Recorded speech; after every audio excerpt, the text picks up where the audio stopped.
just killed her. You took the one person that I know that'll never give up and always told me that she'd never leave me. Like,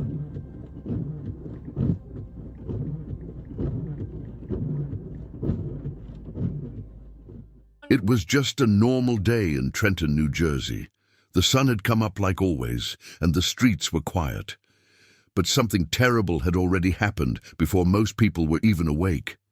In a small home on West State Street, two people who were loved very much had been taken away forever. One was Malika Whiting, a mother who did everything for her children. The other was her 13-year-old daughter, Jairah Biggs, who had just started the 7th grade and still had her whole life ahead of her. They were not rich, but their lives were full of love. Malika worked hard every day, even when jobs came and went. She always found a way to provide for her kids. She laughed a lot. She made birthdays feel magical. She cared for other people's children too, working in daycare and even fostering kids when no one else would. Jairah was quiet, bright, and sweet.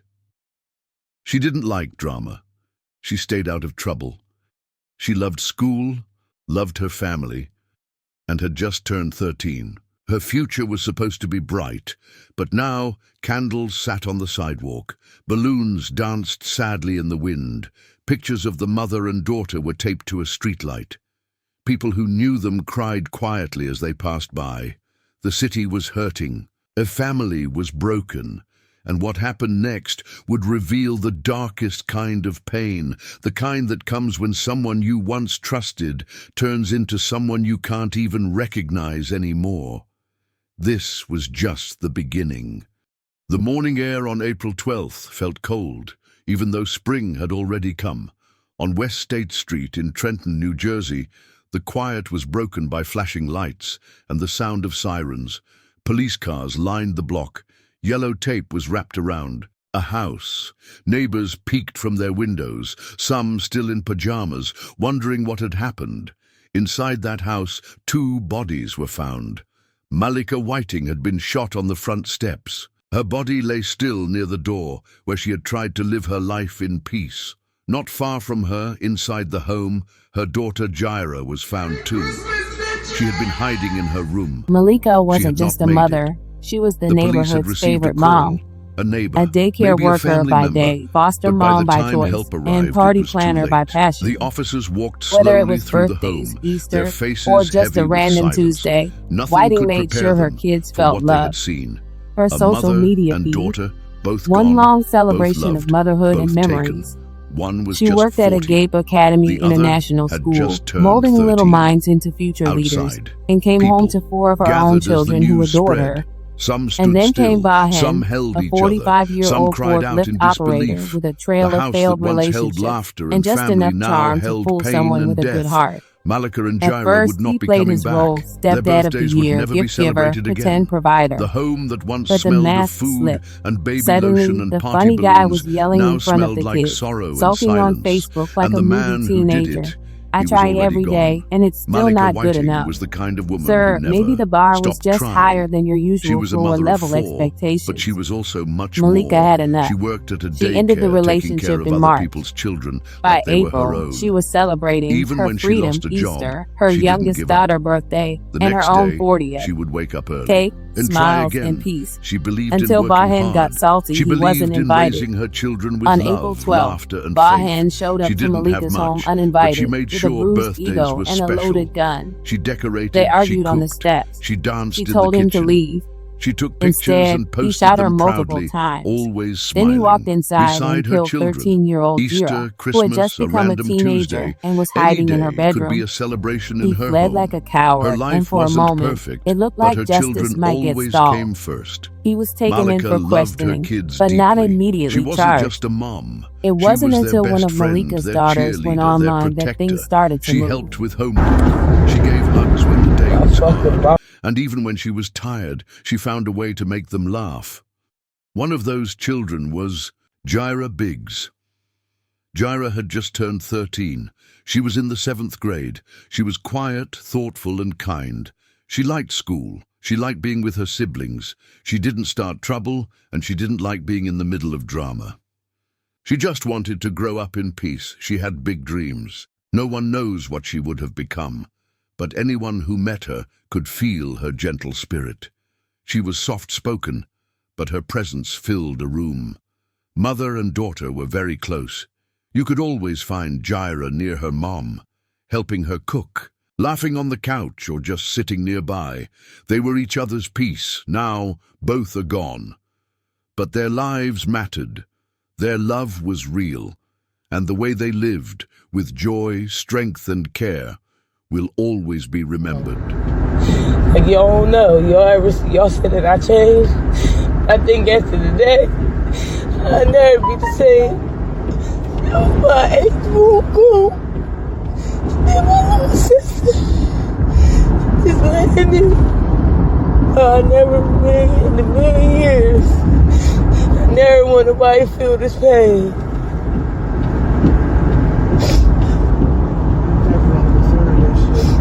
I ain't deserve this. That was my mom.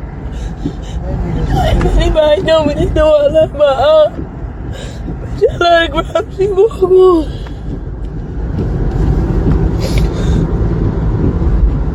Like, y'all, I can't even take this. Like,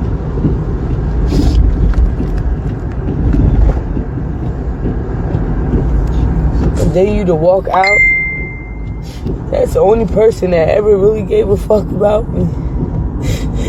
Hell, my kid. I don't know what I'm gonna do.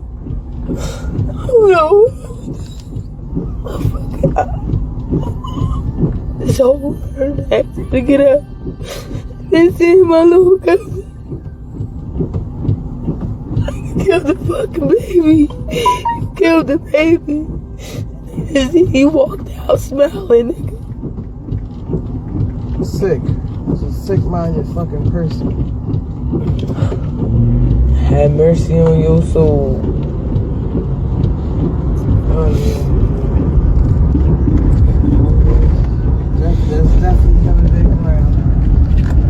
I hope them niggas, when they get you on that county, they do you the worst way. That's what your baby dad was saying. I mean, your boyfriend. Yeah. I hope they do you the worst way. He said, as soon as you get in there, they gonna beat the shit out of you. Bitch, my mother don't understand. Like, I don't give a fuck about nobody. At first, Bahin Lynch didn't seem dangerous. He smiled easily. He acted helpful. He said the right things. To someone like Malika, who had a big heart and always gave people a chance, he looked like a man who wanted to change. He played with the kids. He gave little gifts. He tried to be part of the family, and for a while Malika believed he was trying. But behind the kind words and soft smiles, there was a different man, one with a short temper, one who didn't like feeling left out, one who became jealous when Malika started pulling away. Malika had seen warning signs, the mood swings, the sudden anger, the way he sulked like a child when things didn't go his way. He started posting strange things on social media, making it seem like he was the victim. He said he was trying, but it still wasn't good enough. Truth was, Malika had outgrown him.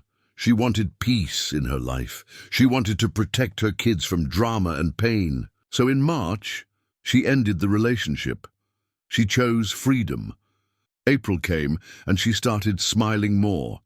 She celebrated her 40th birthday. She helped her youngest daughter enjoy her own special day.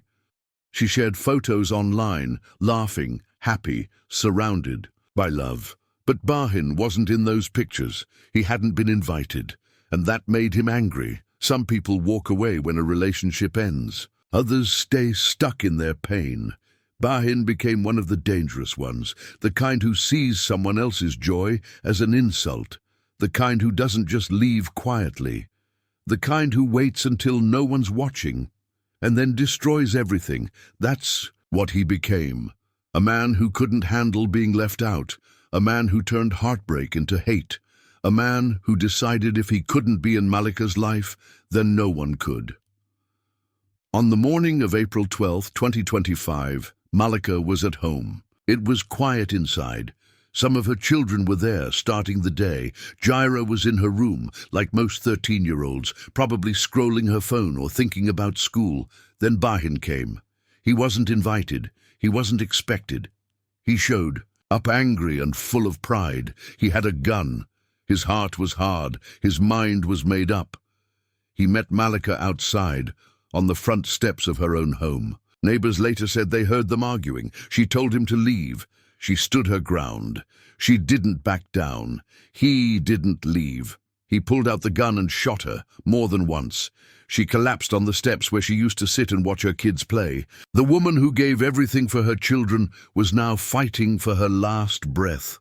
Then he went inside. Jairah was there, only 13 years old. She had nothing to do with the argument, nothing to do with the breakup. She was just a child in her. Home, maybe hiding, maybe frozen in fear, but that didn't stop him. He walked into the house and shot her too. 2 lives gone in just minutes. A mother, a daughter, both gone before anyone could save them. He didn't stay, he didn't cry, he ran. By the time police arrived, the home was still. The birthday balloons from earlier in the week had not yet deflated. The pictures on the walls still smiled. But inside, there was only silence. A mother had been killed outside her own front door. A little girl had died in her bedroom, and the man who once called himself family had vanished into the city. The world didn't stop turning that morning, but for one family it shattered completely. Chilling with the birthday girl. Happy birthday, baby. Thank you, Daddy. It's fucking cold today.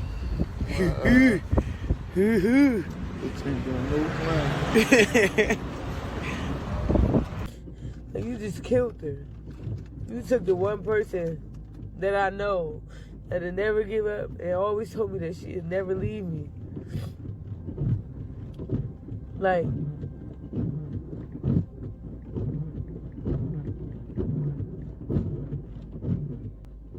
the news spread fast. By the afternoon, the whole block on West State Street was filled with people, neighbors, friends, strangers. Some brought flowers, some brought candles, others came with shaking hands, unsure what to say. They didn't come for answers. They came because they were hurting too. Malika wasn't just a mother. She was the woman who always smiled at the grocery store, the one who helped others find babysitters, the one who planned birthday parties even when she was tired. People knew her. People loved her. Jairah was just a child, but she was known too. She played outside. She waved at neighbors. She walked to school with her siblings and always stayed close to her mom. Everyone called her sweet, respectful, quiet. Now they were both gone. That evening, people held a vigil. They lit candles and placed them near the steps where Malika had fallen. Balloons floated beside handwritten signs. Pictures of mother and daughter sat on folding tables, surrounded by stuffed animals and tears. No one had the right words. Some cried in silence. Others prayed out loud. One woman said she raised those kids with everything she had. She didn't deserve this. That child didn't deserve this. The mayor of Trenton spoke, calling the loss senseless and unbearable. He promised support for the family. He told the city to hold each other close. But no speech could take away the pain.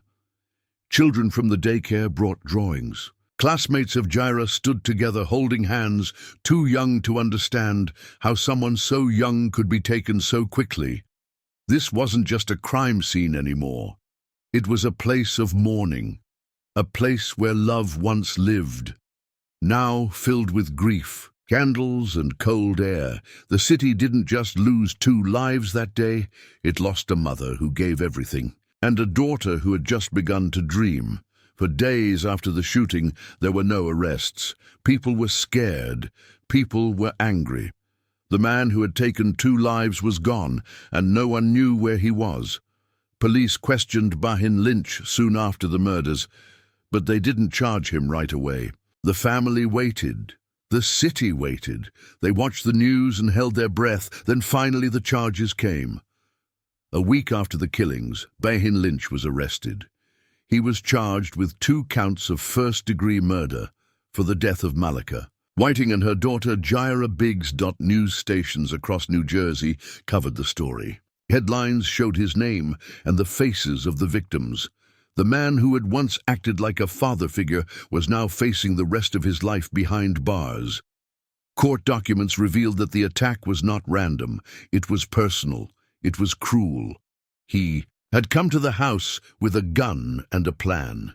He had taken the lives of 2 people who trusted him, 2 people who had once called him family. In court, there were no smiles, only sadness, only pain.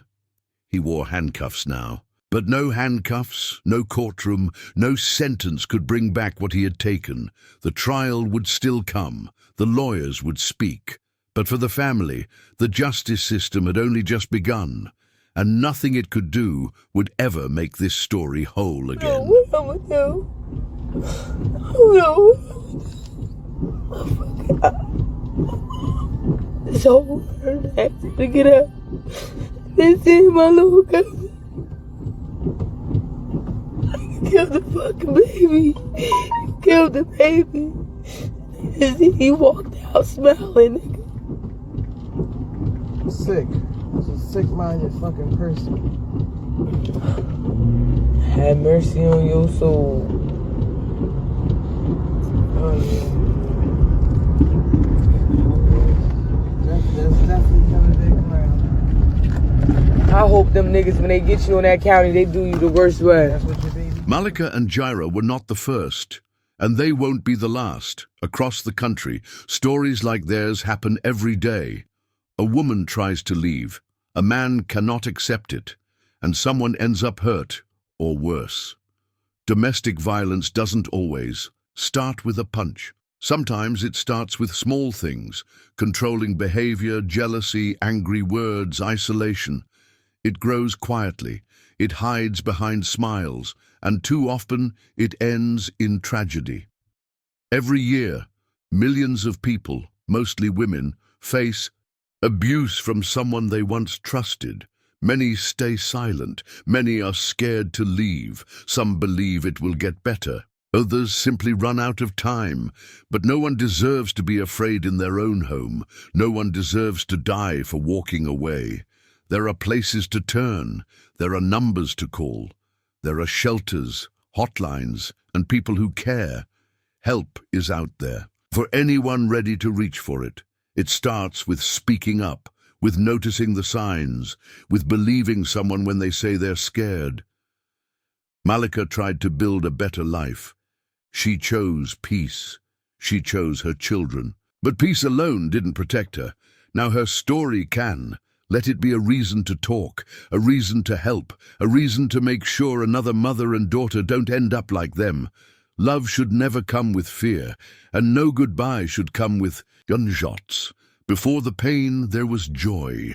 Malika Whiting was joy. She laughed loudly, danced in her kitchen, and made everyone feel welcome. Her house smelled like birthday cake and hair products. Her voice carried love, even on the hardest days. She was a mother not just to her children, but to any child who needed one. She planned parties with dollar store decorations and big dreams. She made her little family feel like royalty, even when times were tough. She didn't need much, just her children, her faith, and a reason to smile. Jairah Biggs was her mirror, sweet, quiet, always watching, always learning. She had just turned 13. Her smile was shy, but it lit up a room. She loved school, her siblings, and her mother most of all. She didn't talk back. She didn't seek trouble. She just wanted to grow up in peace. Now their pictures hang on posters and prayer cards. Their names are spoken at candlelight vigils. But those who knew them remember more than just what happened. They remember how Malika made people feel seen. They remember Jairah's gentle spirit. They remember the way their love filled the house like music. 2 lives ended too soon, but 2 hearts that will never be forgotten. Malika and Jairah are gone, but their story does not end here. Somewhere right now, another woman is afraid to leave. Another child is caught in the middle. Another home is holding pain behind closed doors. But it doesn't have to stay that way. Help is real. Hope is real. There are people who care. People who will listen, who will protect, who will stand beside you when you feel alone. If you or someone you know is in danger, reach out. Call the National Domestic Violence Hotline at 1-800-799-SAFE 7233. Visit thehotline.org. Talk to someone you trust. Let Malika and Jairah's story be more than a tragedy. Let it be a reason to act, a reason to speak, a reason to save the next life before it's too late. Share their names. Share this story. And never stay silent when love turns into fear.